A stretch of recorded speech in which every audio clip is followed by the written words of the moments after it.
Welcome to the Sage Advice Podcast, transforming the way people think and work so their organizations can thrive. Well, hi everyone, and welcome to our podcast. I'm Ed Kless, and today's episode is cut from another podcast of which I am the co-host, The Soul of Enterprise, which is also sponsored by Sage. The Soul of Enterprise is dedicated to belief that business has a spiritual, though not necessarily religious, component. I hope you enjoy this excerpt. If you do, please visit www.thesoulofenterprise.com for more. I was impressed that so many companies sort of rechanneled their business model around ventilators and PPE gowns and other forms of equipment, and came to the world's help in terms of health.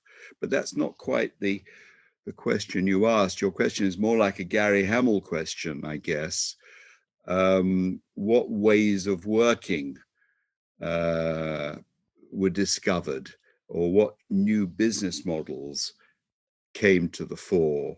I think there is certainly a return to internal markets as a replacement for hierarchy. I think hierarchy has had to soften in the last 6 months, and there's been a much greater democratization of innovation, where everyone is taking up the challenge of framing solutions, and that, I think, has been quite a big difference. I'm struggling to think of firms I'm working with that have done that with a particular effect. I'll keep thinking about that, but I'm sure that's exactly what's happening at the moment.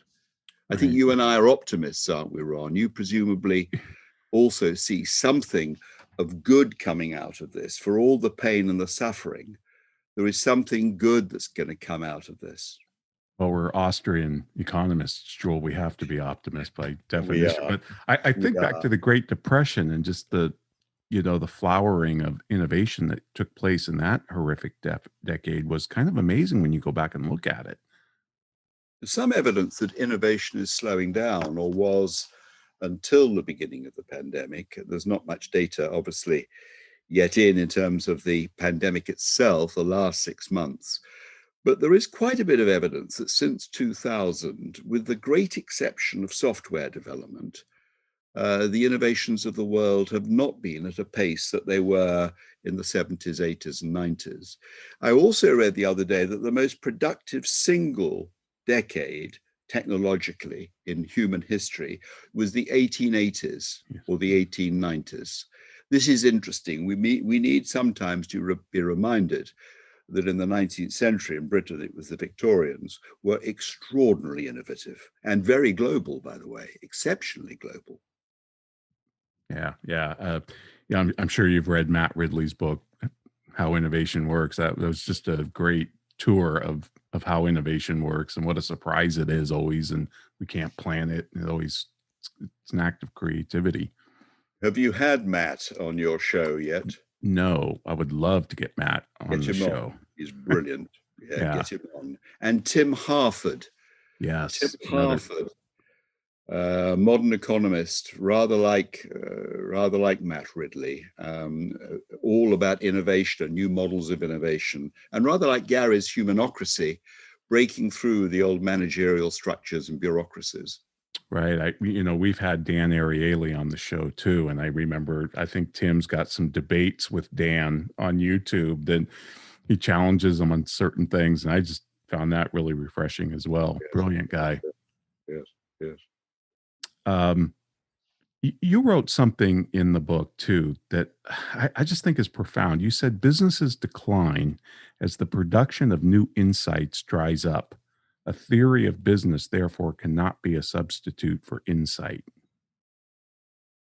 Oh God, did I say that? You said that. You're reminded of something I said 10 years ago. Yes, you see, I think business ultimately is a learning race. I think that where markets reward firms for knowing something, it may be knowing something about consumer desires or wants. It may be something about the future that has been seen through foresight ahead of other competitors. It may be we've seen something in human nature that enables us to lead. and work collectively with others. But the winning firm knows something that other firms don't know. This is what I call uncommon sense. And of course, that aspect of knowledge arises through insight. It's paying attention to surprise. I think it's Peter Drucker that said, almost all innovation starts with the unexpected. And therefore, the creative person is paying attention to whatever is unexpected. Because when the world throws something that's unexpected at us, it's telling us in no uncertain terms that our expectations, our models of the world, are somehow flawed. And therefore, it's reminding us that within us, there'll be something that is mistaken, that needs to be corrected.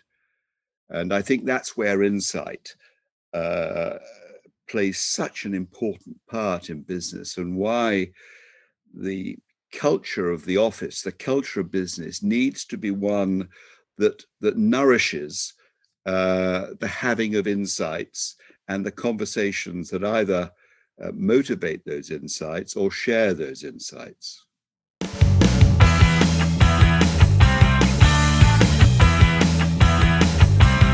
For more sage advice, visit and subscribe at sageadvicepodcast.com.